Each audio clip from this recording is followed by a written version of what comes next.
Hey guys, welcome back to another lesson. If this is your first time you have visited my channel, this is Mafuto. In our today's lesson, we're going to discuss about the differences between the state and nation. State and nation are some of the confusing concepts in political science, even in our daily lives. When the word state is mentioned, many people relate it to a nation or even consider the two words as synonyms. Although many people think that they are the same, the words state and nation are entirely different from one another. I'll be back soon with more details, so just stay there.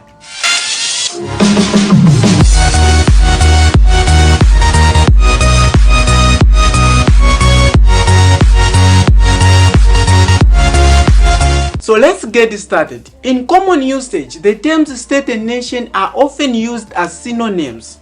For example, when we say Western nations, Asian nations, or African nations, we don't mean nations but states. Although in certain cases these terms are used as synonyms, there exist important distinctions between them. So first of all, let's try to define these concepts and understand their meanings. So let's begin with a nation. The word nation is derived from Latin word natio, which means birth or race. In political science, the word nation refers to a group of people who have a sense of belonging as a result of common culture, origin, and attitude. It can also be defined as a population who shares a similar culture and ideas. Stephen Leacock, this is a Canadian political scientist. He defined nation as a body of people united by common descent and language.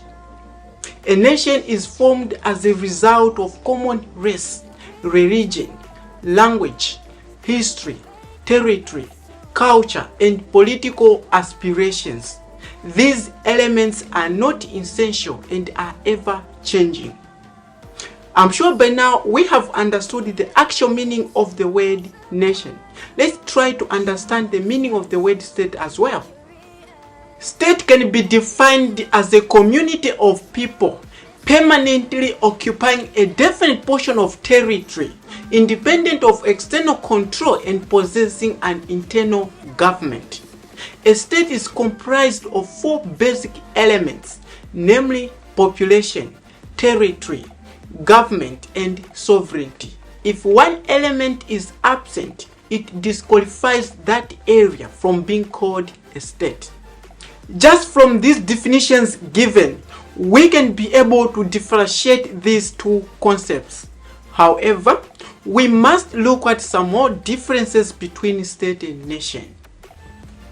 Another important difference between the state and nation is that state is inhabited by a heterogeneous group of people, while a nation is inhabited by a homogeneous group of people. Therefore, homogeneity is a common feature of a nation. What do we mean by homogeneity? Homogeneity simply means a state or quality of being all the same or of the same kind. Another difference between the state and nation is that the possession of definite territory is essential for the state but not for a nation. It is essential for each state to possess a fixed territory. It is the physical element of the state. State is a territorial entity, but for a nation, territory is not an essential requirement. A nation can survive even without a fixed territory. Love of a common motherland acts as a source of unity. I'll give you an example. Before 1948, Jews were a nation even though they had no fixed territory of their own. After securing a definite and fixed territory in 1948, they established the state of Israel.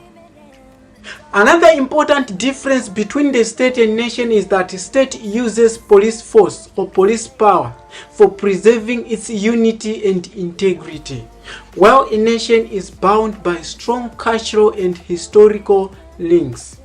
The state has police power.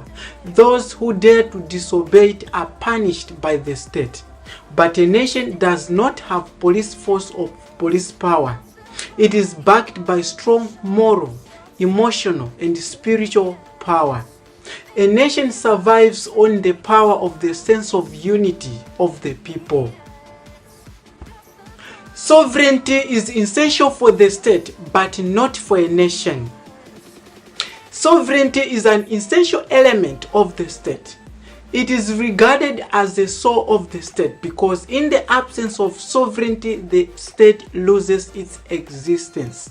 It is sovereignty which makes the state different from all other associations of people. But it is not essential for a nation to possess sovereignty. A nation can still survive even without sovereignty.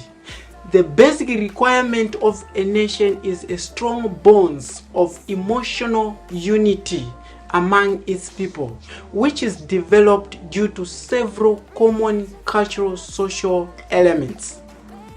Another important difference between the state and nation is that state can be created, while a nation is always the result of evolution. State can be created with the conscious endeavors of the people. Physical elements play an important role in the birth of the state. For example, after the Second World War, Germany got divided into two separate states. But Germans remained emotional as a one nation even after being divided into two separate states. Ultimately, in October 1990, Germans again got united into a single state. Another difference between the state and nation is that state is a political organization, while a nation is a social, cultural, psychological, emotional, and political unity. The state is a political organization which fulfills the security and welfare needs of its people. It is concerned with external human actions. It is a legal entity. On the other hand, a nation is a united unit of population which is full of emotional, spiritual, and psychological bonds. A nation has little to do with physical needs of people. Another important difference between the state and nation is that a nation is more stable than state. You see, the existence of the state depends on sovereignty. That's why sovereignty is regarded as the soul of the state. When sovereignty ends, then state dies. But not a nation. A nation can still survive even without sovereignty. Guys, that's the end of our today's lesson. Thank you for watching, but don't forget to leave your comment down below. Goodbye.